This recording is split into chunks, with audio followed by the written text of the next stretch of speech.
Salut les gars, je vous explique là, je me suis acheté des nouveaux gants et j'ai vu un mec faire de la boxe, je me suis dit viens on fait un sparring, cash. Et du coup on va faire un sparring.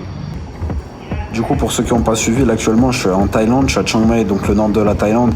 Et j'étais parti m'acheter des gants. Ce que je fais, c'est le tour des camps de boxe live. Vous pouvez voir les vlogs sur ma chaîne YouTube. Et du coup, là je lui ai proposé un petit sparring. C'est un mec qui a fait que de l'anglaise. Donc on est parti sur un sparring d'anglaise. Là, c'est pas le plus intéressant. Je vais faire que 1 minute avec lui de sparring. Enfin, je sur la vidéo. Parce que ce qui suit là après, c'est il y a un combattant pro qui s'est ramené. Et du coup, là, on juste petit sparring comme ça à l'aise. Donc abonnez-vous pour voir aussi les autres vidéos. Donc quand je vais faire les autres camps. Donc lui il avait un peu d'expérience, c'était un chinois qui vivait à Singapour, bref je vais pas vous faire sa biographie. Et moi mon objectif c'était de caler ce que j'avais appris sur mes derniers trucs, donc essayer de mettre des contres et essayer de faire du ducking. Donc ça veut dire je vais mettre ma jambe sur un côté, je vais tourner mon torse et ensuite je vais pivoter avec mon pied. Mais c'était pas ce que j'arrivais le plus, et pareil j'essaie de bien remettre comme il faut mes poings en tendant mon bras, mais j'y arrivais jamais. Bref. Du coup là je viens de le faire avec lui le sparring et c'était un peu chaud parce que j'essayais d'appliquer ce que j'avais appris sauf que je l'avais jamais fait, du coup c'était compliqué. Et là il y a un deuxième gars qui est arrivé, il m'a demandé de faire un sparring et vas-y je peux pas résister.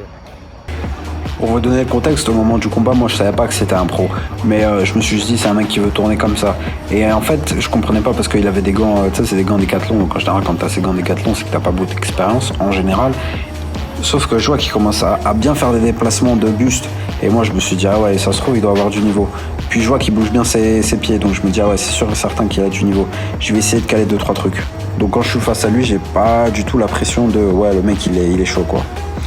Donc là, début de sparring, j'essaie un peu de mesurer entre guillemets. Et là, on voit directement quand je fais mon ducking, pas quand je fais mon ducking, quand j'essaie d'esquiver de manière random, donc en baissant, il m'a expliqué qu'il fallait pas que je penche mon buste parce que j'avais un buste que je penchais totalement. Donc lui, son style, j'ai l'impression que, en fait, c'est pas un style, c'est la stratégie, c'est qu'il a pris le milieu du ring à chaque fois. Et comme moi, j'étais archi mobile, je me retrouvais souvent à me reculer sans arrêt.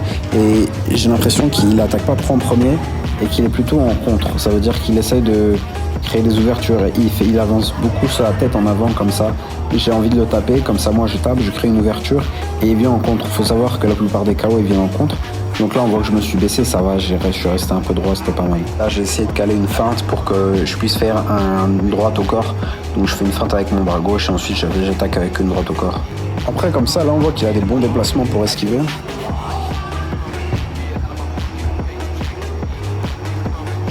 Aussi un truc qui fait faire, c'était venir comme ça, se coller et ensuite rentrer avec des uppercuts au corps ou au visage.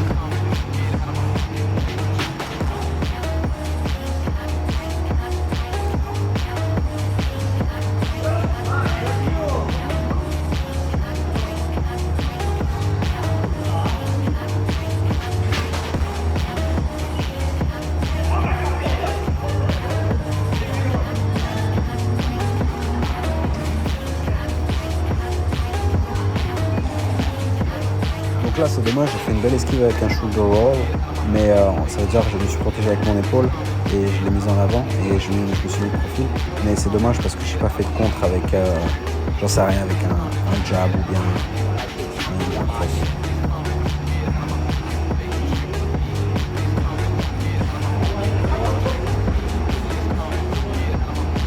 Finalement là je fais une esquive et je suis revenu avec un contre, mais je ne l'ai pas touché.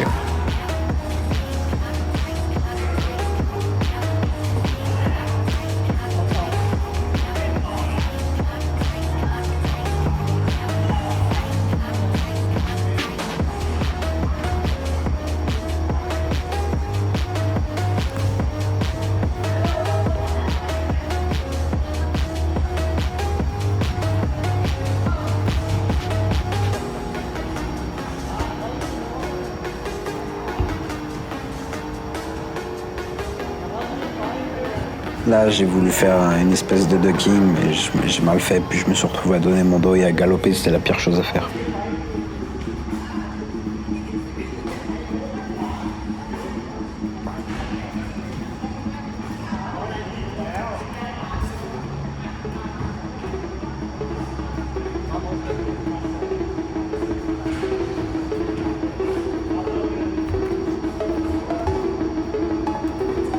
Donc vous voyez que quand lui se baisse, il garde son dos droit comme ça.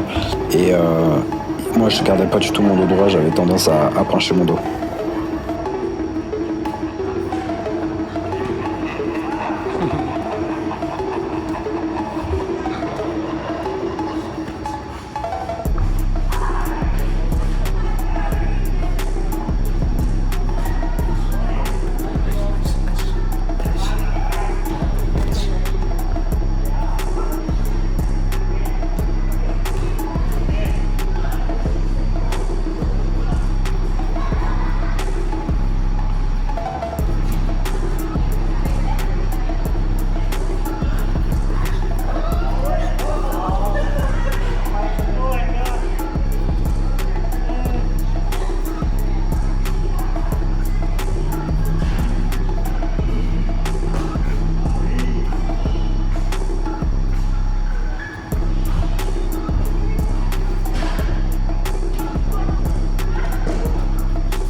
Aussi, je tiens à ajouter qu'il y avait genre 10 kilos de différence et que ce type, il a un sacré punch. En plus, vu que je suis archi léger sur mes appuis, des fois, il me balançait, laisse tomber.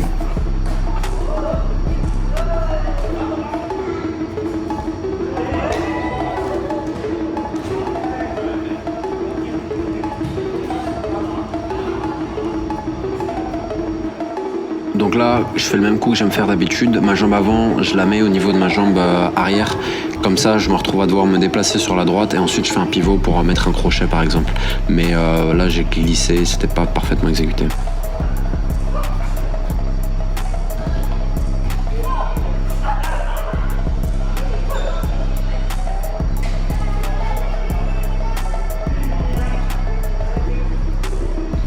Donc là, je suis content, c'est un ducking que j'ai bien exécuté, mais par contre, ça servait absolument à rien parce qu'il faut que ce soit un mouvement de contre, quoi. Là, je l'ai fait comme ça servait un peu à rien. Donc là, elle a bien prédit mon mouvement. En fait, il m'a mis coincé contre les cordes et puis j'ai voulu me déplacer, sauf que je me suis déplacé au niveau de la gauche et il a rentré avec une droite au niveau d'un crochet, donc ça, c'était bien joué.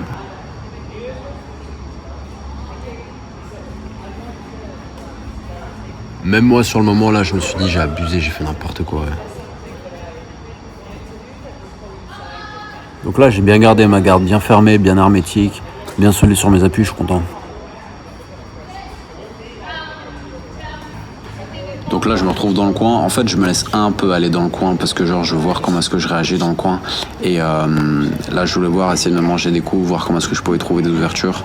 Et comme je disais, lui aussi, il aime bien se coller pour ensuite mettre des uppercuts, crochet, enfin, uppercut corps, uppercut au menton. Comme d'habitude, pensez à vous abonner et à mettre un commentaire pour le référencement et aussi un petit pouce bleu. Et parce que je vais me préparer pour mon premier combat, donc voilà.